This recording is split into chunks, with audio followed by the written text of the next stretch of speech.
I am going to critique the student here. And if you're interested in getting a critique, one-on-one critique from me, you can go to comicbookbootcamp.com.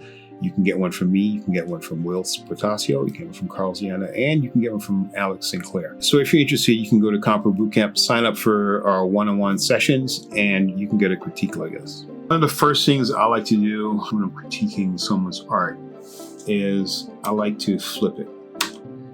Okay? By flipping your art, you instantly see all your mistakes. Doesn't matter who you are, what artist you are, what you're trying to draw. This is a strategy you have to use to correct yourself as you're going forward. Don't wait till the very end to actually start flipping your work. You want to do it during your layout stages, during your tighten up stages, during your shading stages. Constantly flip your work back and forth like this as you're working. So flip it, see your mistakes, and you make your corrections as you go. Okay, so whenever I flip it like this, one of the first things I do, I ask people, do they see any mistakes? And 9 out of 10 people are like, yeah, I see some kind of mistake. Okay, and that's the reason why you want to flip. I'm looking at couple of things, like he has this massive bulge here in the front. Head feels a little bit wonky, especially with this large area protruding on the side right here. His earpiece feels a little bit off. Minor structural issues, but the most of it is coming from the details that's in here. I think I'm just going to point out the errors I'm seeing right now. So right now, you see how his foot's kind of arching like this. I wouldn't do that. The fingers have these type of arch type of features, I guess. To me, this is sort of a style, so I wouldn't be too critical about it. But if you're going to do that, you need to pretty much carry it through the rest of the character. You need to have that same style, going on through the rest of it. So just doing it on the finger is a little bit weird. So what I would do is not do that. Just go ahead and just keep it simple. Here there's a slight arch in the hand right here. So it's a little bit off. So basically where the character is sitting right now, you have the mass of the body right here. And it's sitting on this leg and then this back leg, which is kind of sitting back here like this. Okay, so now you have this ground plane here. And the character is sitting on it. There's an angle of the shoulder. There's the arm coming out this way, hand coming here, and then you put the head in this area. Center of chest right here. Okay? This isn't bad. Okay? So the way how it's sitting isn't bad. Okay? So the problem I'm seeing is mostly in the minor things like this. Like why did this artist choose to do certain things? Like why did this artist choose to make this thick line here going all the way around the corner? The kind of squareness going on like this, if you're going to shoot in that direction, what I would do first is try to square the major forms first, like this. Try to square it up first, like that. Then you can go in and start to soften that up. But that's not what I'm seeing. I'm seeing this square type of strategy going all throughout the characters, and it's kind of throwing it off a little bit. The way how you want to do it, you want to think about it in layers. Like your first layer is your rough sketch. Your next layer is when you tighten up, when you clean up the initial anatomy.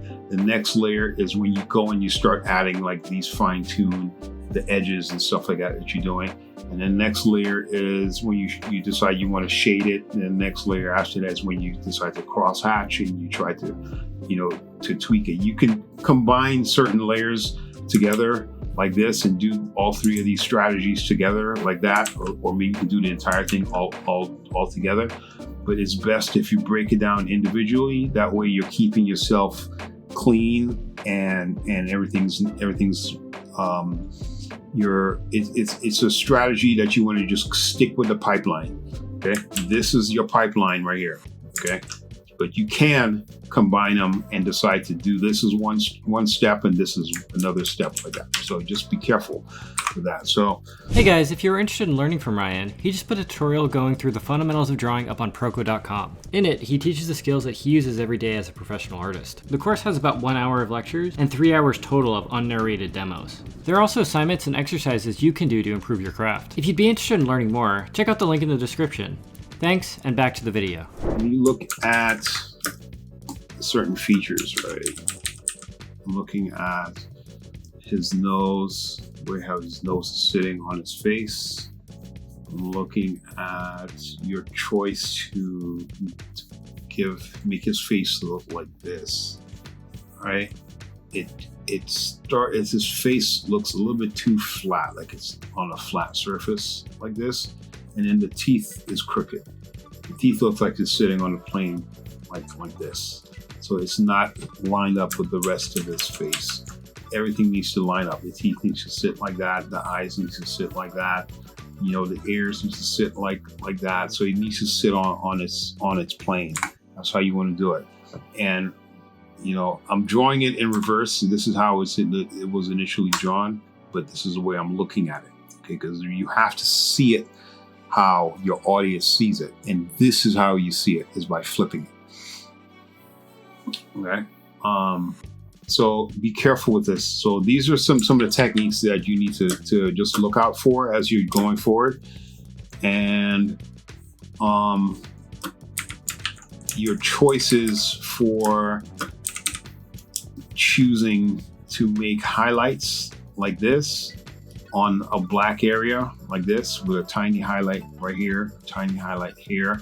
You have to know how to close these gaps and make it seamless.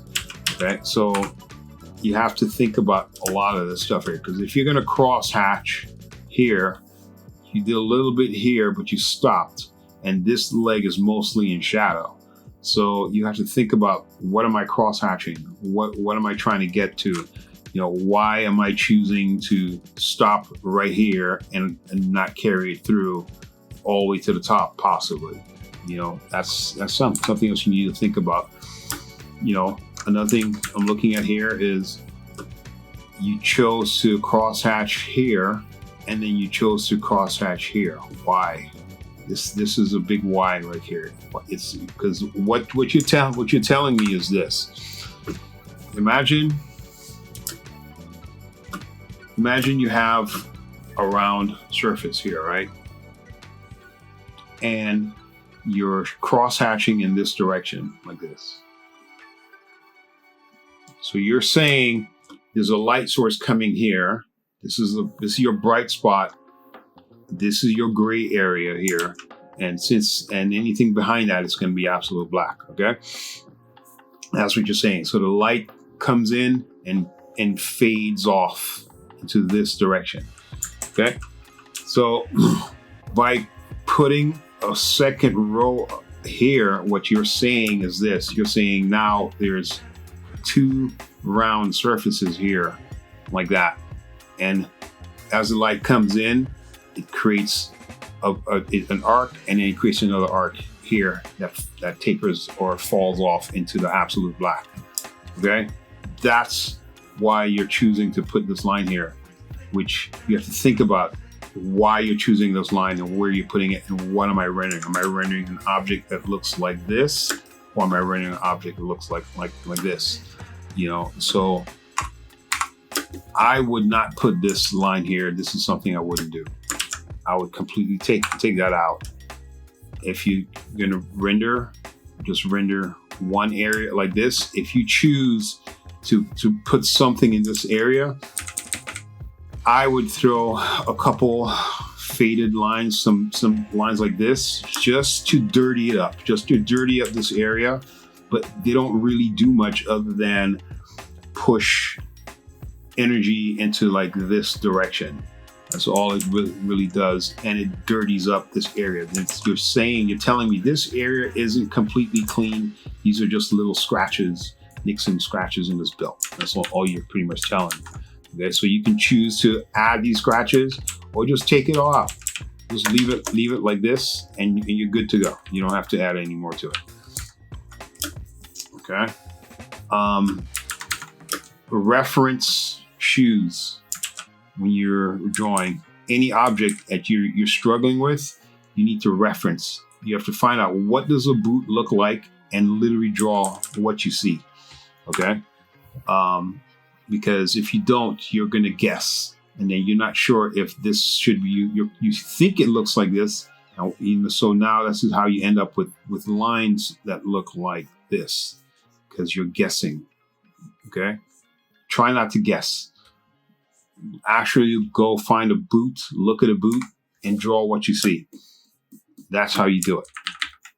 Another thing too, you want to look at the size of certain things that you're doing.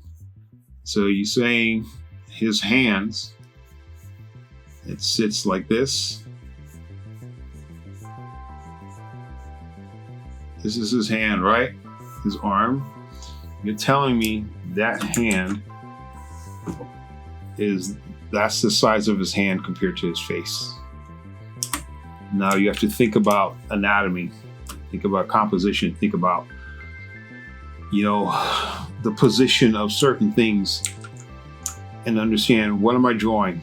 How big should the hand be? To me, the hand should be about this size to his face. That's the size it should be, somewhere in that range, or at least a little bit closer to that. Maybe a little bit smaller, maybe somewhere around here. But this is comics, so you can get away with making it slightly bigger. So I would probably put it somewhere in that range. And now put that hand back and think about, okay, what did I just draw? So little things like that. Keep that in mind as you're moving forward. Okay?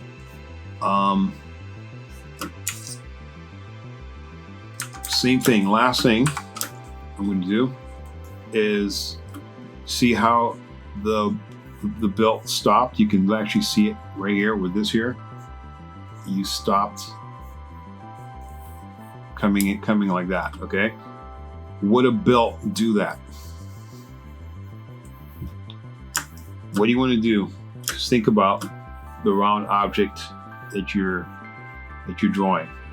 This round object, right, is going to have a curve, and you want to follow that curve. So that curve needs to come all the way around like this. So that means this strap needs to come all the way around like that. That's how you want to think of it. So now all you're really drawing is this part right here.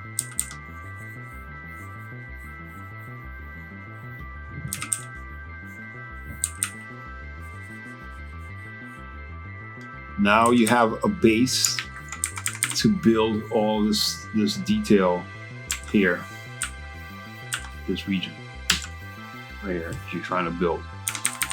You're trying to get all this detail in here. Do it here. Add all your detail, all your knickknacks, everything you need to add to that. Okay. So one last thing, very, very last thing. Okay, the same strategy that you used, that I demonstrated and I showed you here for the straps here, you need to do this for everything. Even the roundness of this arm is going on in here. Same thing with the roundness for the belts. Same thing for that. Same thing for the roundness of this glove. Same thing for the roundness of his ear. Same thing when you're trying to get the angles correct for his face, for his teeth.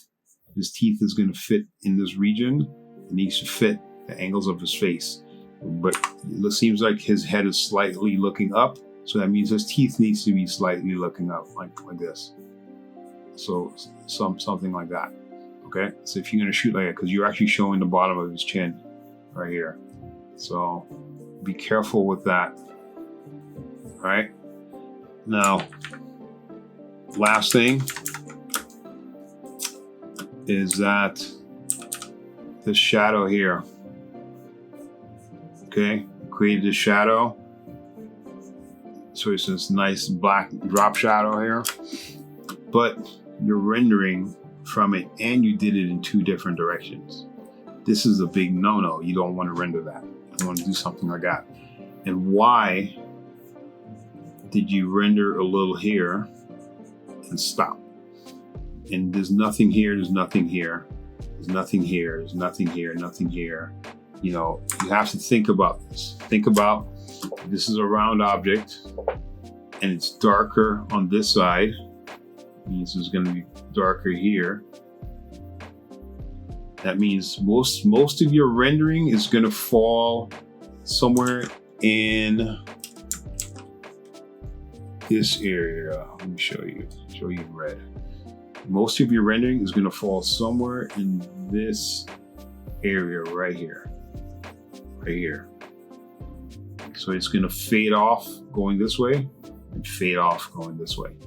So if you're going to do that, that means all your hatching, your first lines you want to think about, if this is a perfectly round object, is you want to think of your lines pointing towards this hot spot right here as the first thing you want to do.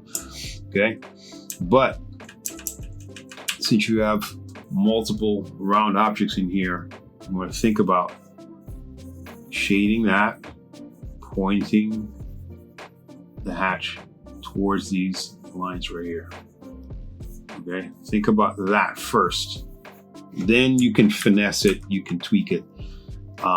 This shadow here is a little bit off, so I wouldn't do that.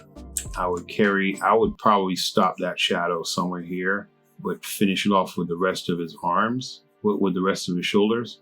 I guess just to kind of shape it, give it a shape, and make it all black here, just like what you did.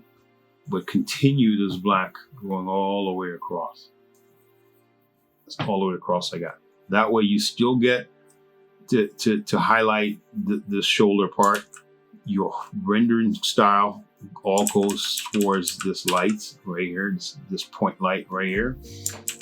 And remember, each round object is going to have its separate point of light. Okay? So you want to render towards that first. In time, when you get better at it, you can change the direction of your line. You can render going in this direction, like this. You can do that. You can also, keep everything going in this direction, like that. Or you can use a combination of both, where you have lines going this way and lines going this way. But you have to really know what you're doing to actually do it. So when you're just starting off, or you're struggling with trying to get it right correctly, I would stick with just one. Just do this and figure it out later. Okay, this is the safest route to go. Okay, so that's it for my critique, and thank you for watching.